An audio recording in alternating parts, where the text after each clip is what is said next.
It is now time for Julius Randle to either prove it or move it with the Minnesota Timberwolves. This postseason was abysmal, one of the worst of his NBA career. And with Anthony Edwards now into his prime, the question I'll ask, is Minnesota going to continue this structure of having him be their second option? I don't really think this is really the formula that's going to help them maximize the chances of winning an NBA title. Team structure that they have in Minnesota is locked up and committed to this core.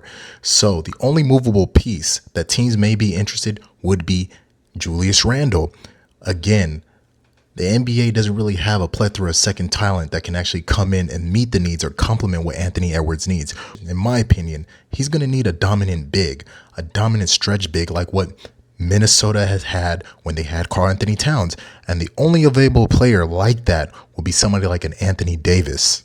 In today's NBA, it's not about having big names on your roster because of the issue with the first apron and second apron. The CBA now punishes that. You have to have elite roster construction and having the flexibility to do so. So when looking at roster construction, you have to look at names such as Anthony Davis being top of your list. But at $54 million per year, it's going to be very tough without having to package in other players like Naz Reid and someone else to go along and get him. The only other manageable pieces out there, you have to say Julius Randle actually is the better option. So that leaves me to say this. Minnesota may just be stuck in this situation where they keep Julius Randle for the foreseeable future. And quite honestly, this may work. They beat a very good Denver Nuggets team, and they got to second round facing a very good San Antonio Spurs team with an injured Anthony Edwards, and was able to salvage 2 games out of that series. So with a healthy Anthony Edwards, players like Dante DiVincenzo back healthy, who knows? Minnesota can actually be contending for a title. But at this current structure, again, you're not wrong to debate or even question, is this really the team to do it? The injuries is really what's buying Julius Randle time with this franchise.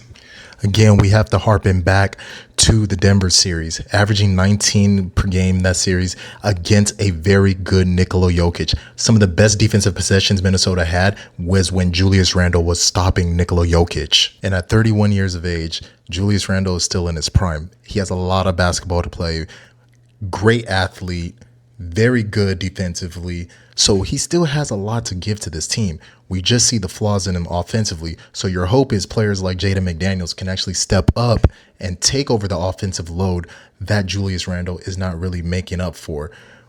Again, if this doesn't work this season, this is basically the last chance. He has to prove it. And as I mentioned, roster construction is going to be very important in this new NBA under the CBA rules. Minnesota being under the second apron can't really take in the big contracts because of them being so tied into this core. So a sleeper name Minnesota has to be looking to go for that can actually pair for what Anthony Edwards really needs, which is going to be a dominant big, could defend the paint. They have that in Rudy Gobert, but also, too, that's going to help out in rebounding and hit down shots, knock down open threes. And a great name out there is somebody like Onyeka Okongwu with the Atlanta Hawks. If things don't work out with the Julius Randle experiment, look for them to get a player of that archetype, a stretch big to come in and fill that role. When they had Karl Anthony Towns, that was perfect. They ran that double big lineup with Minnesota's Rudy Gobert and Karl Anthony Towns, and that team was potent. But that's not the only piece they need. They also need to look for a young point guard, because getting a player like Okongwu, who's young, same age around Anthony Edwards, this is a young core now you're surrounding Anthony Edwards with to be able to compete with the likes of Oklahoma City and San Antonio, who are also young, but a great point guard, a young point guard at that, will be highly important in making Minnesota very competitive into the future. But I definitely want to hear what y'all have to say. Like, comment, and follow for more.